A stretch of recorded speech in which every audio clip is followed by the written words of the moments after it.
സുഗതൻ്റെ ഭാര്യ അശ്വതി ഇപ്പോൾ നമുക്കൊപ്പമുണ്ട്. എന്താണ് ഇന്നലെ ശരിക്കും വീട്ടിൽ സംഭവിച്ചത്? അതിക്രമിച്ച് കയറി എല്ലാവരും മഴയായിരുന്നു. അപ്പം അയലത്തുകാരൊന്നും ഇറങ്ങാൻ പറ്റാത്ത സാഹചര്യം, കാരണം ആരും കേൾക്കാൻ പറ്റാത്ത രീതിയിൽ ഇടിയും മഴയായിരുന്ന സമയത്താണ് പെട്ടെന്ന് ഇത് ഗേറ്റ് തുറന്നു വരിക, അകത്തോട്ട് കയറുക. അപ്പോൾ ഇത് കണ്ടപ്പോഴത്തേക്കും എന്താണെന്ന് സ്വാഭാവികമായിട്ടും ചോദിക്കുമല്ലോ. ഒരു വനിതാ പോലീസ് പോലും ഇല്ലാതെയാണ് ഒരു വീട്ടിലോട്ട് അതിക്രമിച്ച് കയറി വന്നത്. അപ്പോൾ എന്താണെന്ന് ചോദിച്ചതിൻ്റെ എന്നെ പിടിച്ച് തള്ളി. എൻ്റെ മോൻ 14 വയസ്സായ മോൻ ഇന്നപ്പോൾ നമ്മളിങ്ങനെ ചോദിച്ചതിൻ്റെ പേരിലാണ് മോൻ്റെ ദേഹത്ത് തോക്ക് ചൂണ്ടിയതിന് ശേഷം പുറത്തോട്ട് വെടിവെച്ചത്. എന്നിട്ട് മോനെയും പിടിച്ച് തള്ളിയിട്ടുണ്ട്. എൻ്റെ മാലയെ പിടിച്ച് വലിച്ചിട്ട് മാല വലിച്ച് പൊട്ടിച്ചു. അത് എവിടെയാണെന്ന് അറിയത്തില്ല. പിന്നെ കവിളിൽ അടിക്കുകയാണ് ചെയ്തത്. ചെവി നല്ല വേദനയുണ്ട്. പിടിച്ച് ചവിട്ടി തള്ളിയിടുകയാണ് ചെയ്തത്. ഞാൻ നടുവിന് ഇടിച്ചാണ് വീണത്.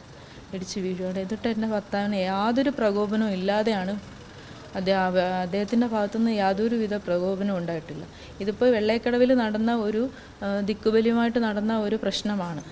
അതിപ്പോൾ ഒരു കൗൺസിലർ എന്ന നിലയിൽ അവിടെ ഒരു പ്രശ്നം വന്നപ്പോൾ അവിടെയുള്ള കൊച്ചു കുട്ടികളടക്കം അവർ ഒരു ഗാനമേള നടത്തിക്കൊണ്ടിരുന്നപ്പോഴത്തേക്കും അവിടെ കയറി വന്ന സാമൂഹ്യ വിരുദ്ധരായ ആൾക്കാരെ ചോദ്യം ചെയ്യാനായിട്ട് കൗൺസിലർ അവിടെ നിന്നുള്ള ആൾക്കാർ വിളിക്കുമായിരുന്നു. അന്ന് വീട്ടിലുള്ള പുള്ളിക്കാരനാണ്.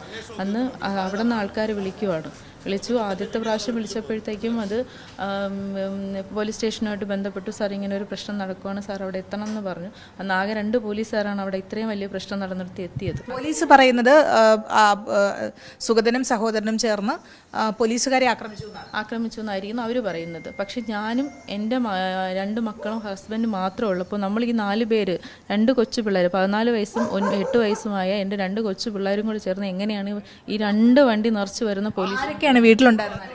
ഞാനും എൻ്റെ ഹസ്ബൻഡും 2 മക്കളും. പോലീസുകാരാണ് മാല വലിച്ചു ബിപിനും മറ്റേ അഭിജിത്ത് എന്ന് പറയുന്ന പോലീസുകാരനുണ്ട്. 2 പേരുമാണ്. ഈ മഴയല്ലേ, ഒരാൾക്ക് ഹെൽമെറ്റ് വെച്ചിട്ടുണ്ടായിരുന്നു.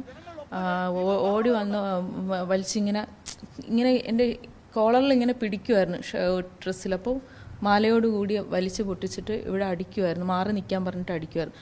ഈ പറഞ്ഞ് വരുന്ന ചേച്ചി മോനാണ് ചേച്ചിയും സഹോദരനെ വിളിച്ചു വരുത്തുന്നത്.